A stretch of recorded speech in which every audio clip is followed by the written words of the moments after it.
Everyone. So here's a cell phone tower that's got a very sad beacon replacement. So this one here originally had a Hughley and Phillips dual strobe at the very top of it.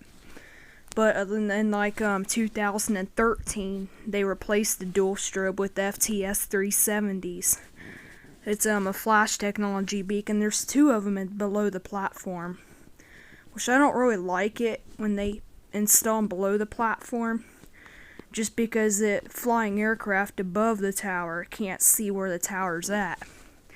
And the side markers, I've seen them somewhere. The side markers are original. They still got the original side markers, but the side markers probably replaced too because they're from Flash Technology.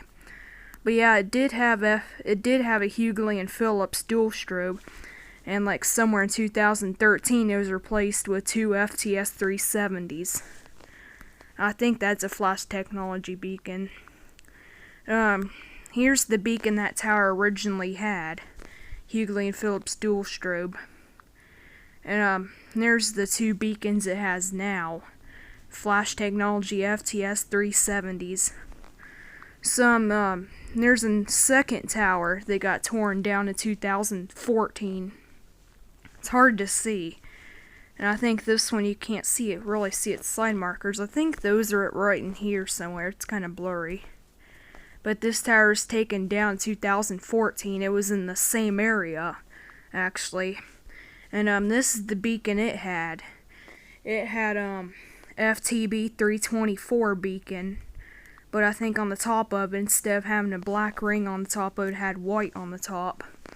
But yeah, this one had an FTB 324 beacon. It was a dual strobe. And I remember going to school near this tower, and I seen the light on it flash, actually. It was like a day mode. And then in a night mode, it was red. Now, there was a time where we drove by this tower at night before it was taken down, and the beacon was stuck in day mode. Like it was white only, for some reason. See, I'm not sure why usually towers, before they get taken down, they don't turn red for some reason. It's probably just because the beacons are using less energy before they want to take them down. Now, this tower here is my favorite. Anyone know why? Because this one here has an FH306 beacon. This one here was put up, I'd say, in 2007. And this one originally had just this platform. This one was added on several years after it was built. But at the very top of it, this tower has a low intensity FH306 beacon, which I really love the FH306 beacons for some reason. It's my top favorite beacon now, which it is the old school incandescent beacon from Hughley and Phillips. But out of the newer type beacons, the FH306 is my top favorite.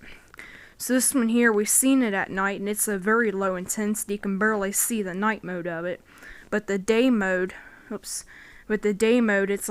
kind of bright, but it's a really low intensity beacon. But yeah, this tower is being worked on right now, so I kind of hope the FH306 remains on the tower, they're not going to replace the FH306 beacon. And I know sometimes when towers are being worked on, they replace the beacons with newer beacons like Flash Technology and all that crap. But I really hope this FH306 is staying on the tower, they have no plans to take it down. Because the FH306s are my favorite beacons, and I'd really hate to see this one get replaced. Now let's move on to the next tower. This one here is a microwave tower. It's got a white only strobe. I don't know what kind of beacon it has, but I know it's a Flash Technology white only beacon. It's a single strobe, actually, not a dual strobe. I know there are some white only dual strobes, but this one here's a single strobe that's white only. It's on the other side of the tower at the very top. I don't know too much info about this tower, but I do know a power company owns it for a microwave. And here's a tower that I remember them building in 2013 before the other tower was taken down. Now this one here, it's got an FTS 372 from a Flash Technology.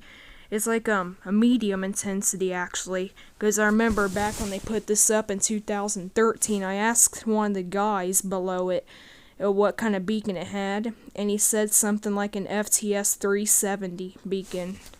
So yeah, I kind of like the 370 beacons too. Those are I think medium and high intensity is what they are.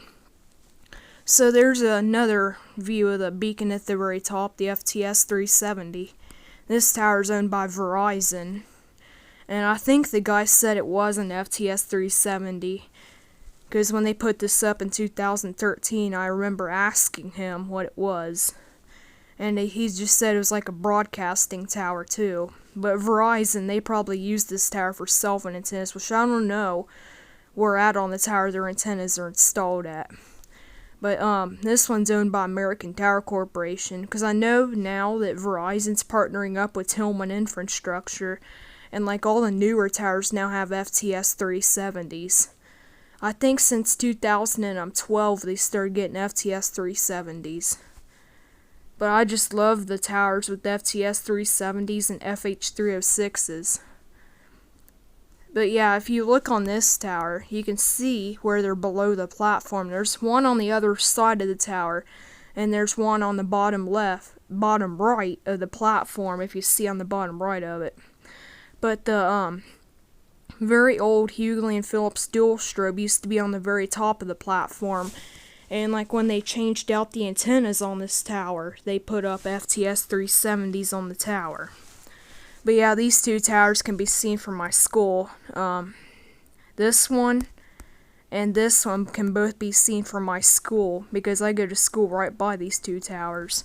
But sadly, the other one has been taken down in 2014, so I couldn't really figure out what beacon it had until I seen it flash. Because you could see its beacon flashing from back of my school one time, and I remember seeing it as a bright. It had like a medium intensity beacon, or it could have been a high intensity beacon.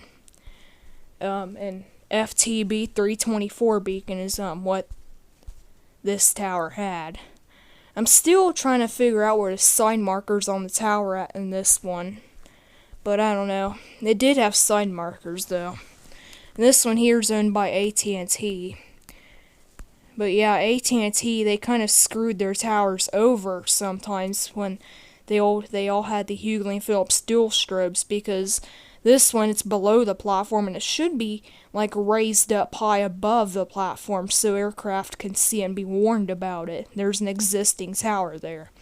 But I don't know why they screwed this tower over and put it below the platform. But yeah, I just kind of screwed them over. Well, that's going to be it for this video. If you guys really enjoyed, hit the like button. And if there's any other towers you guys want me to film, please let me know. Bye.